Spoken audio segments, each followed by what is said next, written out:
Hey everybody, welcome to your 19th health hack. Missed you guys out there. Today we're going to be discussing what you didn't know about your curve in your forward head posture and what you didn't know about the things that you need to do to be successful from a neurological standpoint. I got inspired to do this talk today and have this conversation with you because I had a patient the other day that said, well, doc, what can I do on my own? What should I be doing on my own for my curve? And what should I be doing, when I'm not here? Should I be controlling myself? And he kind of went like this and went back, or holding this, or holding straight, or standing straight, or whatever. And I said, no, absolutely not. Because your muscles and your nerves and dysfunction is created by holding things in the wrong place for too long. Which brings me to my next conversation. Backpacks, purses, cell phones, computers. These are like the evil stepchildren, right? And if you're a stepchild, no offense. I'm just saying, it's a term of expression, okay? Nobody get offended over here, right? But if we think about it, what is everybody doing all the time?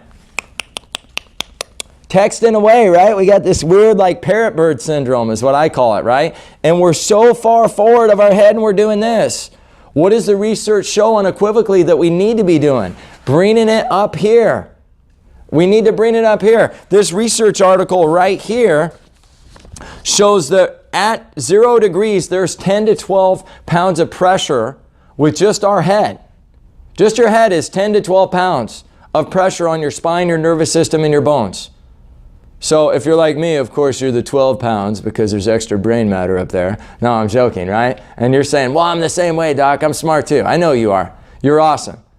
So 10 to 12 pounds, and if we're intellectually inclined, or if we're intellectually blessed like you are, then you're leaning towards the 12 pounds. Now, if you're forward, if your head's forward to your shoulders, what's that 12 pounds resting on? It's resting on a structure that's in an abnormal place. I mean, think about if the Golden Gate Bridge didn't have all those kind of beams that support it.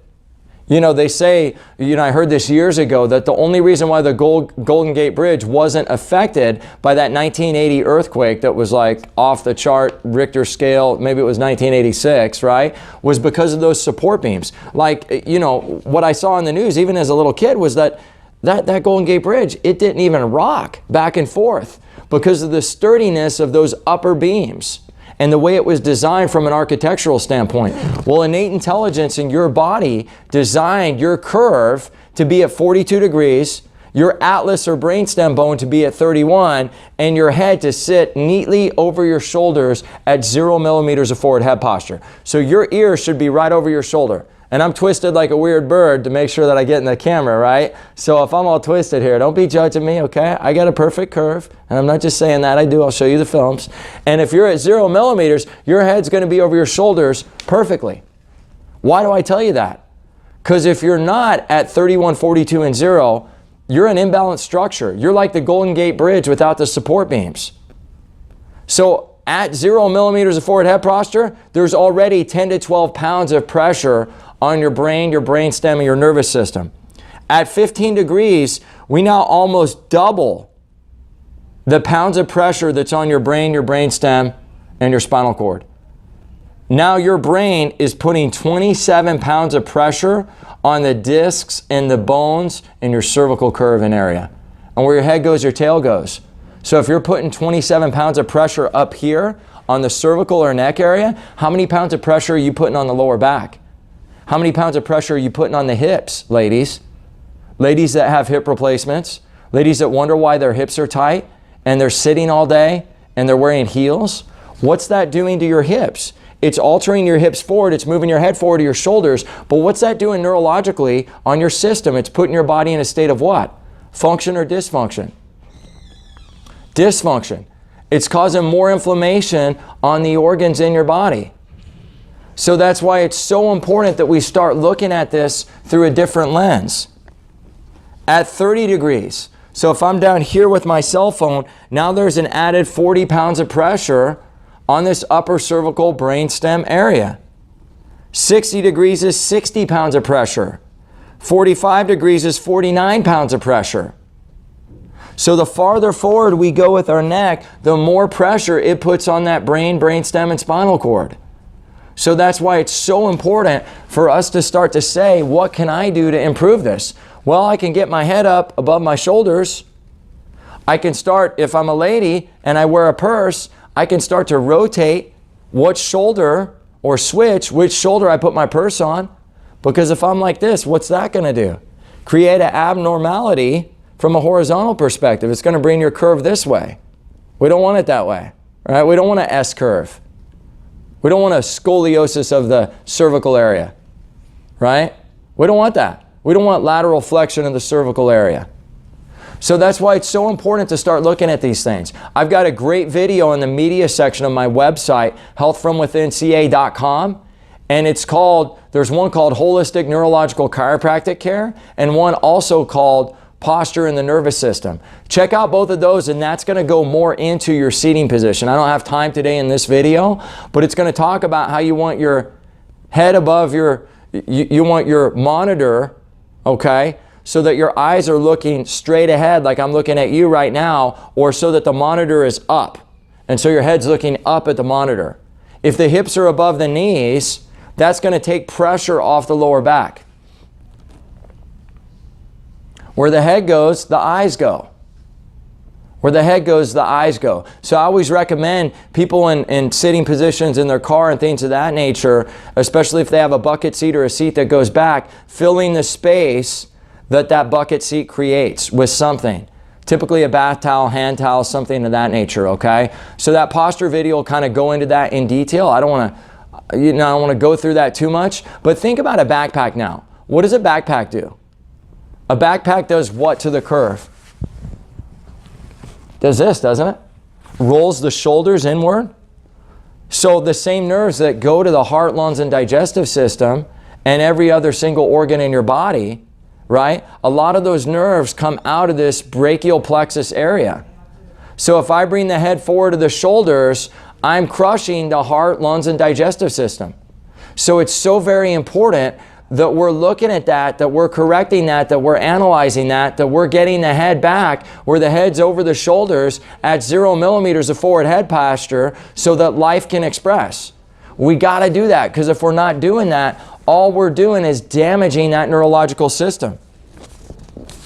So let's look at this for a second. It talks about text neck, right? Some of the same things are going to be applicable there. But now let's look at this for a minute. Let's look at forward head posture and the effects of smartphones and what it causes. I had this neat little thing highlighted for you. There it is. Look at this. Forward head posture is one of the most common cervical abnormalities that predisposes individuals to pathological conditions such as headaches, neck pain, temporomandibular disorders, vertebral body disorders, alterations in the length and strength of soft tissue in the scapula, and shoulder dyskinesia. Many studies prove that prolonged computer users tend to have a higher ratio of forward head posture. If people concentrate on watching the relatively small screen, they tend to bend their neck more to look at the screen. So imagine what that backpack's doing. Imagine what that car position is doing. That chair position in your car, sitting for hours on end without moving a muscle. I always tell patients to stand up, walk around the chair, and just that 30 seconds of walking around the chair reboots your system. So let's start thinking, what are we doing? What are we not doing? How is it negatively impacting our nervous system? Little Cordy's got to eat, so he's kind of whining in the background. So if you're listening to him, right, we got to get that little bear adjusted too. He needs a little bit of sleep as well, right? So think about what's happening. Start to ask these questions. This is what you can do on your own. All right, we've got some great classes coming up. The advanced healthcare class is going to be coming up Tuesday, June 12th. It's going to be at 7:15 p.m. And at that advanced healthcare class, Tuesday, December 12th, and what we're going to be talking about at that class is an amazing assessment called the DISC assessment. And the DISC assessment is not the disc herniation in your back, but what it is dominant, influencer, steady, and cautious. Okay, and different DISC assessments say different things. We're using the Tony Robbins DISC assessment.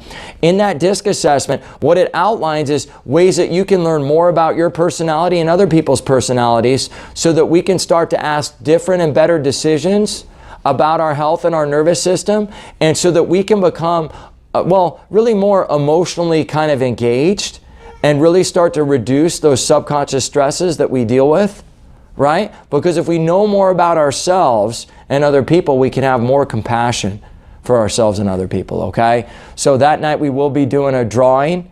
We will be doing a drawing that night for a bingo game that we've been doing. And basically the way it works is for every horizontal row that you fill up, and it's just visiting, you know, the local community businesses, coming in here doing a bunch of things, you know, with just saying how fabulous we are and really just blessing the community. Because that's what it's all about. It's about the mission. So here's a cute little bingo card, making sure I have it the right way so you can read it. You're like, oh, thanks, Doc. You had it upside down, right? But you know, there's different businesses and things of that nature and different things that we want to do to allow you to be exposed to fun, amazing things that are good for your health. So just look on your bingo card. You just go into these businesses. It's going to end on December 12th. Man, I want to be in June already. I guess I think it's too cold and it's only like 69 degrees here, right? But you get that block initialed, 5 in a row is a bingo. You get 4 raffle tickets if you block out this whole thing and fill it all up. And then first prize is going to be $80 of subluxation support by standard process. Second prize is $20 and third prize is going to be $10, okay? So really, really get on this. December 12th, we want you to bring all your friends and family, okay? Because we're going to offer them a chance to get checked and bless them with the gift of life. And that night, what we're also going to be doing is I'm going to have my special friend Taryn here. She owns an amazing company called O-Juice that's out there. And O-Juice is going to be here doing a juice tasting. So you think about a wine tasting, right? This is a great, great tasting of juices, right? And these juices are awesome. It's the only organic certified company out there, right, that distributes all over the area. They just opened a new location in Encinitas. She's an amazing lady. They're right by Lofty Coffee off of Encinitas Boulevard and Coast Highway. Encourage you, go there, guys. Amazing, beautiful people, very spiritual, great heart. Taryn's just doing it to help people. So really support her business. Get out here. Let's see you on December 12th. Come one, come all. The food will get here at 7:15. So if you want to eat and if you want to have a juice tasting, don't get here at 7:30 because knowing my people, it'll all be gone, okay? God bless you. Have a great day, and I look forward to talking to you next week. Take care.